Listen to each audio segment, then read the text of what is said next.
नमस्कार प्रिय मित्रों, एक बार पुनः हिंदी द बेस्ट टीचिंग में आपका स्वागत है। उपस्थित हुआ हूँ लेकर के practice set number 5 assistant professor भर्ती परीक्षा 2022, जो शायद 2025 में फरवरी में पेपर हो जाएगा। तो आप लोगों की डिमांड पर ये बाइलिंगुअल टेस्ट बना हुआ है। आइए देखते हैं आपके कितने क्वेश्चन सही जाते हैं। तो पहला प्रश्न, which is the most popular hymns of Rigveda, यानी ऋग्वेद का सर्वाधिक लोकप्रिय छंद कौन सा है? गायत्री, अनुष्टुप, त्रिष्टुप और जगती। तो सही आंसर जाएगा ऑप्शन नंबर ए पर, गायत्री। आपकी जानकारी में अभी होना जरूरी है कि ऋग्वेद के तीसरे मंडल में गायत्री मंत्र का उल्लेख हुआ है। देखते हैं दूसरा प्रश्न, which is the most significant features of Indus valley civilisation, Sindhu घाटी सभ्यता की सबसे महत्वपूर्ण विशेषता क्या है? बिल्डिंग्स मेड ऑफ ब्रिक्स, यानी पक्की ईंट से बनी हुई इमारत। फर्स्ट रियल आर्क, यानी प्रथम असली मेहराब। और वर्शिप प्लेस, यानी पूजा स्थल। और डी आर्ट एंड आर्किटेक्चर, कला एंड वास्तुकला। सही आंसर जा रहा ऑप्शन नंबर ए के साथ कि सिंधु घाटी सभ्यता की सबसे महत्वपूर्ण विशेषता है पक्की ईंट से बनी इमारतें। आइए देखते हैं तीसरा प्रश्न, in context to religious traditions of India to which Sthanakvasi sect is associated, यानी भारत की धार्मिक प्रथाओं के संदर्भ में स्थानकवासी संप्रदाय का संबंध किससे है? बौद्ध मत से, जैन मत से, वैष्णव मत से या शैव मत से। तो सही आंसर जाएगा ऑप्शन नंबर बी के साथ, जैनिज्म, यानी जैन मत से संदर्भित है स्थानकवासी संप्रदाय। आइए देखते हैं चौथा प्रश्न, which district was known as Siraj Hind during the Mughal era, Mughal काल में किससे जिले को सिराज हिंद के नाम से जाना जाता था? आगरा, प्रयागराज, लखनऊ, जौनपुर। तो correct answer is going to option number D, Jaunpur को मुगल साम्राज्य काल में सिराज हिंद के नाम से जाना जाता था। पांचवा number, who was the governor general of India during the revolt of 1857, यानी 1857 के विद्रोह के समय भारत का गवर्नर जनरल कौन था? तो सही आंसर जाएगा ऑप्शन नंबर सी के साथ, यानी लॉर्ड कैनिंग 1857 के विद्रोह के समय भारत का गवर्नर जनरल था। देखते हैं छठा प्रश्न, which of the following was a recommendation of hunters commission, यानी निम्नलिखित में से कौन सा हंटर आयोग की सिफारिश थी? ऑप्शन नंबर ए कह रहा women's education, B new regulation for the organised C net system, और सी कह रहा है कि उच्च शिक्षा से राज्य समर्थन की धीरे धीरे वापसी, और डी कह रहा है introduction of civic education to college and universities level, यानी कॉलेज और विश्वविद्यालय स्तर पर नागरिक शिक्षा का परिचय। तो सही आंसर है option number A, women's education, यानी महिलाओं की शिक्षा की बात हुई थी हंटर आयोग की सिफारिश में। देखते हैं सातवां प्रश्न, who among the following drafted the resolution of on fundamental rights for the Karachi sessions of Congress in 1931, 1931 में कांग्रेस के कराची अधिवेशन में मूल अधिकारों का प्रस्ताव का प्रारूप निम्न में से किसने बनाया था? ऑप्शन ए कह रहा डॉक्टर अम्बेडकर, बी कह रहा पंडित जवाहरलाल नेहरू, सी राजेंद्र प्रसाद और डी सरदार वल्लभ भाई पटेल। तो सही आंसर जाएगा ऑप्शन नंबर बी के साथ, पंडित जवाहरलाल नेहरू ने 1931 में कांग्रेस के कराची अधिवेशन में मूल अधिकारों के प्रस्ताव का प्रारूप बनाया था। देखते हैं आठवां प्रश्न, who president Delhi sessions of Indian National Congress in 1947, यानी 1947 के भारतीय राष्ट्रीय कांग्रेस के दिल्ली अधिवेशन की अध्यक्षता किसने की? जेबी कृपलानी, राजेंद्र प्रसाद, अब्दुल कलाम आज़ाद, जवाहरलाल नेहरू। सही आंसर जाएगा ऑप्शन नंबर बी के साथ, राजेंद्र प्रसाद ने 1947 के भारतीय राष्ट्रीय कांग्रेस के दिल्ली अधिवेशन की अध्यक्षता की। नौवां प्रश्न आपके सामने, which of the following is not related to plate tectonic theory, यानी निम्न में से कौन सा प्लेट विवर्तन सिद्धांत से संबंधित नहीं है?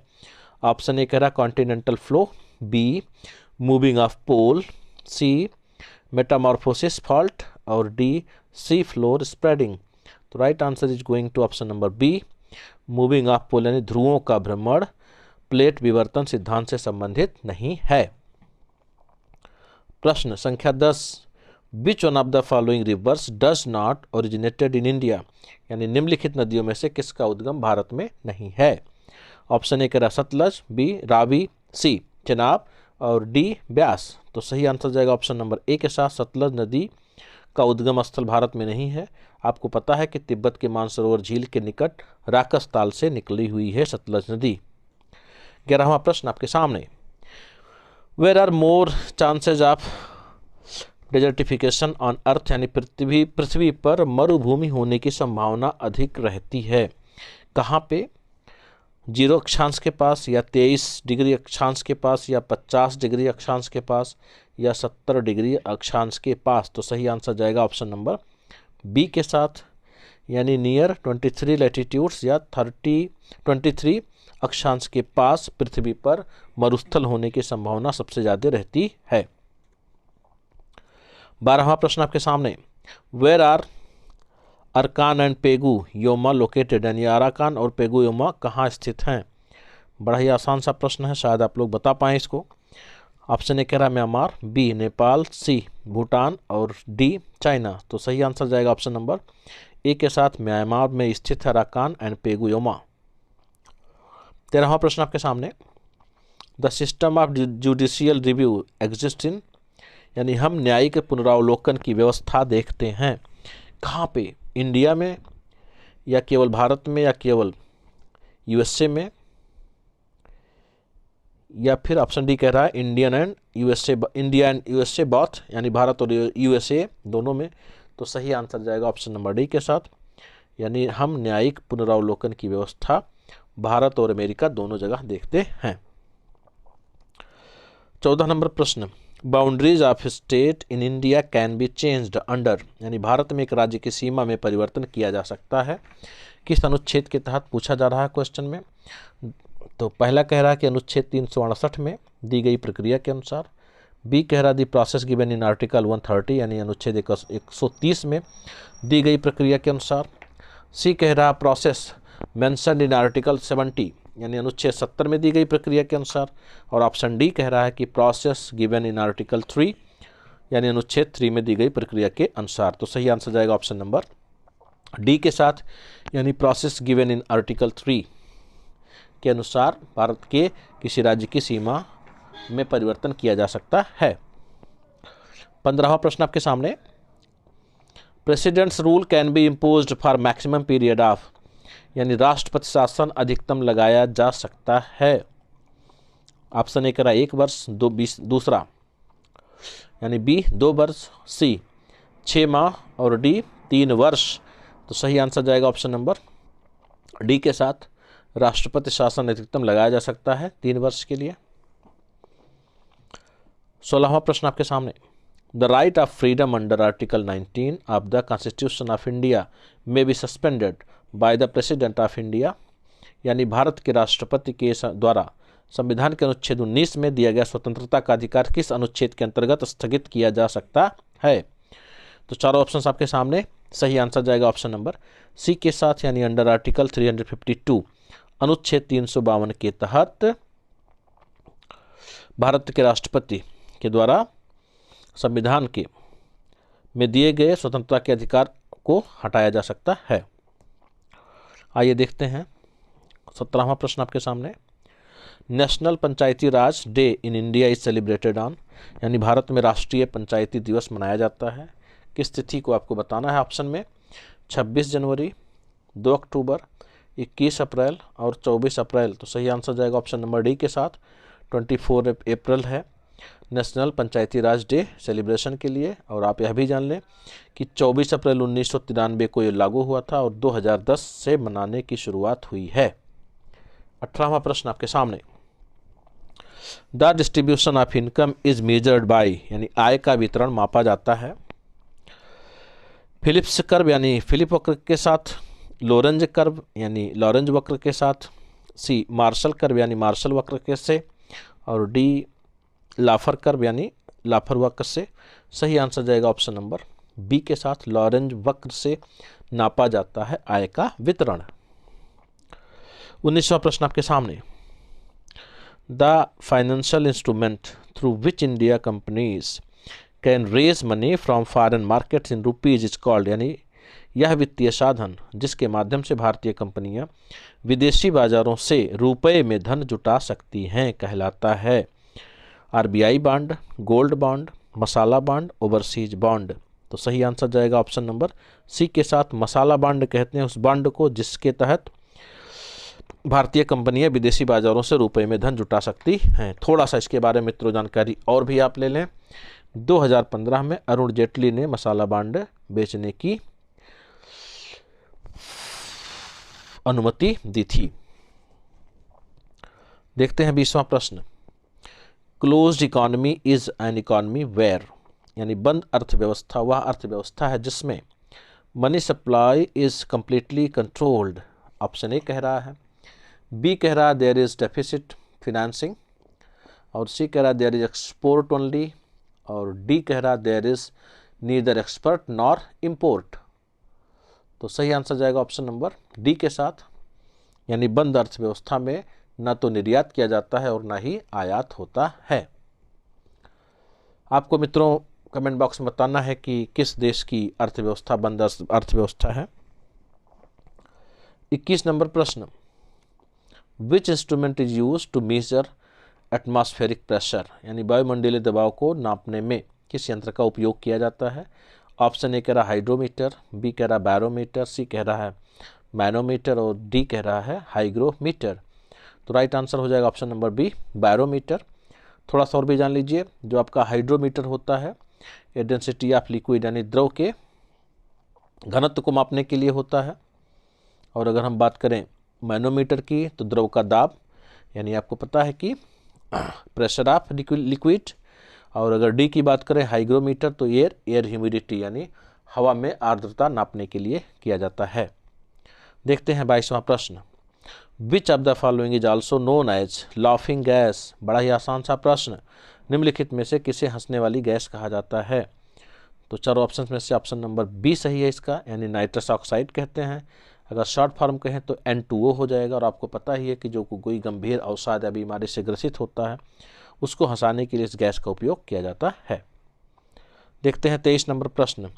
Where is temperature controlling centre, यानी thermostat located in human body, यानी मानव शरीर में ताप नियंत्रण केंद्र थर्मोस्टेट कहाँ स्थित होता है। ऑप्शन ए कह रहा है पिट्यूटरी ग्लैंड में, और बी कह रहा है सेरिब्लम में, सी कह रहा है हाइपोथैलेमस में, और डी कह रहा है लंग्स फेफड़े में। तो सही आंसर जाएगा ऑप्शन नंबर सी के साथ, यानी मनुष्य के शरीर में ताप नियंत्रण केंद्र थर्मोस्टेट हाइपोथैलेमस में होता है। 24 नंबर प्रश्न। Urea is produced in human, मनुष्य में यूरिया निर्माण होता है यानी कहाँ पे। स्प्लीन यानी फ्लीहा में, डी लीवर में, या किडनी वृक्क में, या गाल ब्लैडर यानी पित्ताशय में। तो सही आंसर जाएगा ऑप्शन नंबर बी, लीवर में होता है यूरिया का निर्माण। देखते हैं 25 नंबर प्रश्न। The measuring unit of ecological footprint is, यानी पारिस्थितिकीय पदक्षेप की माप की इकाई है ग्लोबल हेक्टेयर, बी कह रहा है नैनोमीटर, सी कह रहा है हॉपस क्यूबिक फुट, और डी कह रहा है क्यूबिक टन। तो सही आंसर जाएगा ऑप्शन नंबर ए के साथ, ग्लोबल हेक्टेयर, यानी भूमंडलीय हेक्टेयर होता है पारिस्थितिकीय पदक्षेप के माप की इकाई, measuring unit of ecological footprint. आइए करंट से कुछ क्वेश्चन है मित्रों। तो सबसे पहला क्वेश्चन आपके सामने 26 नंबर प्रश्न। हाल ही में खबरों में रहा साइनरोहैबिटिटिस इलिगेंस क्या है। ऑप्शन ए कह रहा नेमाटोड, बी कह रहा मकड़ी, सी कह रहा आक्रामक खरपतवार, और डी कह रहा ऑर्किड। तो सही आंसर जाएगा ऑप्शन नंबर ए के साथ, खबरों में रहा साइनरोहैबिटिटिस इलिगेंस है नेमाटोड। देखते हैं 27 नंबर प्रश्न। पश्चिमी हिमालय में हाल ही में खोजी गई एंग्विक्युलस डाइकाप्रायो, एक बार इसका फिर से देख लीजिए कि 27 नंबर प्रश्न। पश्चिमी हिमालय में हाल ही में खोजी गई एंग्विक्युलस डिकाप्रियो क्या है। मकड़ी, ड्रैगन फ्लाई, सांप, या मेढक। तो सही आंसर जाएगा ऑप्शन नंबर सी के साथ, एंगुलस डिकाप्रियो क्या है, सांप है। 28 नंबर प्रश्न आपके सामने। कौन सा राज्य 392 अंकों के साथ राष्ट्रीय पैरा स्विमिंग चैंपियनशिप 2024 जीता। सही आंसर चारों में से ऑप्शन बी कर्नाटका, और दूसरे स्थान पर महाराष्ट्र रहा है और तीसरे स्थान पर राजस्थान। आइए बढ़ चले हैं हम 29 नंबर प्रश्न पर। मित्रों, अगर वीडियो पसंद है तो लाइक, कमेंट, शेयर ज़रूर करें, और एक रिक्वेस्ट और भी है कि कमेंट आपका सकारात्मक होना चाहिए। देखते हैं 29 नंबर प्रश्न। भारतीय नौसेना द्वारा नवंबर 2024 में आयोजित महासागर कार्यक्रम के तीसरे संस्करण की थीम क्या थी? ऑप्शन ए कह रहा है कि IOR में सामान्य समुद्री सुरक्षा चुनौतियों को कम करने के लिए प्रशिक्षण सहयोग। बी कह रहा ब्लू इकोनॉमी और क्षेत्रीय विकास। सी कह रहा सामान्य चुनौतियों का सामना करने के लिए सामूहिक समुद्री दृष्टिकोण। और डी कह रहा समुद्री सुरक्षा व्यापार। तो सही आंसर जाएगा ऑप्शन नंबर ए के साथ, भारतीय नौसेना द्वारा नवंबर 2024 में आयोजित महासागर कार्यक्रम के तीसरे संस्करण की थीम थी IOR में सामान्य समुद्री सुरक्षा चुनौतियों को कम करने के लिए प्रशिक्षण सहयोग। आइए बढ़ते हैं अंतिम प्रश्न पर। किस राज्य ने पशुपालन और पैरा पशु चिकित्सा में डिप्लोमा और प्रमाण पत्र पाठ्यक्रम शुरू करने के लिए एक नीति शुरू की है? Option A Uttar Pradesh, B Bihar, C Haryana और डी गुजरात। सही आंसर जाएगा ऑप्शन नंबर ए के साथ, उत्तर प्रदेश ने शुरू की है पशुपालन और पैरा पशु चिकित्सा में डिप्लोमा और प्रमाण पत्र पाठ्यक्रम कार्यक्रम।